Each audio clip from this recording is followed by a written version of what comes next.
गंवार सास। ममता ने अपने बेटे को पढ़ा लिखाकर बड़ा आदमी बनाया। अब वो शहर में अपने परिवार के साथ रहता है। एक दिन ममता का बेटा रोहन अपनी पत्नी आलिया से कहता है, अरे आलिया, सुनो, माँ अब से गांव में नहीं रहेगी। वो हमारे साथ यहीं रहेंगे शहर में। उनका कमरा आज नौकर से बोलकर अच्छे से साफ करवा देना। ओह, आज तो मेरी किटी पार्टी है, फिर मुझे जिम और फिर शॉपिंग। ठीक है, कल करवा दूंगी। अच्छा, लेकिन माँ के सामने ये कपड़े नहीं चलेंगे। हाँ, तुम्हें साड़ी या सूट पहनना होगा। अरे बिल्कुल भी नहीं। मेरे मम्मी पापा ने इतना पैसा लगाकर शादी इसलिए नहीं की थी कि मैं अपनी मर्जी के कपड़े पहन ओढ़ भी ना सकूं। अरे चलो, गुस्सा मत हो, लेकिन कुछ दिन तो माँ की खुशी के लिए कर सकती हो ना। लेकिन आलिया मानती नहीं। माँ आती है सिंपल सी साड़ी, झोला और चप्पल पहनकर। अरे रोहन, मैं इनके साथ कैसे रहूंगी? मेरी फ्रेंड्स क्या कहेंगी? ये तो पूरी गंवार लग रही है। आलिया, माँ गांव में रहती थी इसलिए ऐसी हैं। तुम आज ही माँ के साथ जाकर उनकी पसंद की शॉपिंग करवा देना। इनके साथ घर के अंदर रहना मुश्किल है, बाहर तो मैं कभी भी ना जाऊं। रोहन को आलिया पर गुस्सा आ जाता है। माँ, ओ माँ। हाँ बेटा। वो माँ को ले जाने के लिए उनका हाथ पकड़ता है कि अरे माँ, तेरे हाथ अभी तक इतने कड़े हैं, तूने इसका कोई इलाज नहीं किया? अरे बेटा, इसका कोई इलाज नहीं। वैसे भी मुझे कोई शर्म नहीं कि मेरे हाथ मुलायम नहीं है, क्योंकि इन्हीं हाथों से मेहनत कर मैंने तुझे बनाया है बेटा। अगले दिन। माँ, मैं ऑफिस जा रहा हूँ। कुछ लाना हो तो आलिया को बोलकर फ़ोन करवा देना। रोहन के जाने के बाद, आप ना आज कमरे में ही रहिएगा, घर में पार्टी है, मेरी सहेलियां आ रही हैं, मैं उन लोगों के सामने आपको नहीं ला सकती हूँ। ठीक है बहू, लेकिन तुम कहो तो मैं कुछ खाने को बना दूँ तुम लोगों की पार्टी के लिए। वो लोग सिर्फ कॉन्टिनेंटल या थाई फूड ही खाते हैं। कोई बात नहीं, कभी इंडियन खिलाने वाला कोई मिला नहीं होगा ना। मैं बनाकर कमरे में चली जाऊंगी। जैसे आपकी मर्जी। आलिया के घर उसकी दोस्त आती हैं, पार्टी होती है।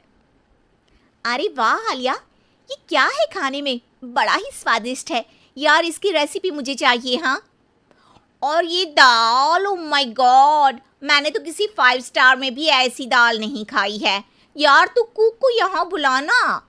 अब आलिया घबरा जाती है। हाँ हाँ, क्यों नहीं, माँ जी ज़रा बाहर आइए।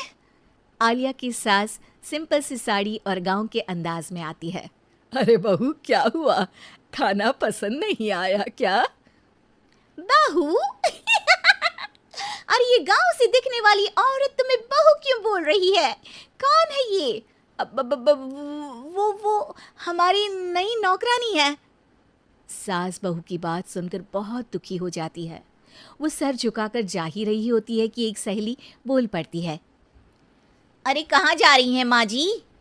वो उठकर उनके पैर छूती है। जीती रहो बेटा। क्या है ना, आपकी शक्ल बिल्कुल मेरी माँ जैसी है। पता है आलिया, मैं शहर पढ़ने आई और फिर शहरी हो गई, लेकिन मेरे माँ पापा तो आज भी गांव में रहते हैं, बिल्कुल इनके जैसे ही हैं। आप यहाँ बैठिए ना आंटी, आप सच में बड़ी खूबसूरत है और आपके हाथ का खाना तो लाजवाब है। काश ये मेरी सास होती। सभी सहेलियां सास को घेर कर बैठ जाती हैं और उनसे खाने की रेसिपी पूछ रही होती है कि तभी घर की बेल बजती है और रोहन आता है। अरे क्या बात है, आज आप लोग हमारे घर में? और ये लोग तो मुझे आलिया से ज़्यादा माँ की सहेलियाँ लग रही हैं। क्या ये आपकी माँ है? लेकिन आलिया ने तो कहा कि ये उनकी नौकरानी है और इन्होंने भी नहीं बताया। वो नहीं बताएंगी, क्योंकि उनके लिए बच्चों की इज्जत और उनकी खुशी सबसे पहले है। मुझे माफ कर दो, मुझे इन्हें तुम लोगों से मिलवाने में शर्म आ रही थी कि तुम लोग क्या कहती। अरे अब तो हमें शर्म आ रही है कि तुम हम लोगों की सहेली हो। हाँ, जो माँ जैसी सास को नौकरानी बोले वो हमारी सहेली नहीं हो सकती। ये बोलकर सभी वहां से जाने लगती है कि सास बोलती है। आलिया की तरफ से मैं तुम लोगों से माफ़ी मांगती हूँ। उसने जो कहा उसके लिए मैं उसे माफ़ करती हूँ।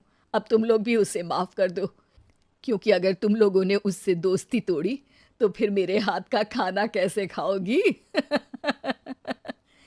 नहीं नहीं आंटी, जरूर आएंगे, लेकिन अब आलिया की नहीं बल्कि आपकी सहेली बनकर।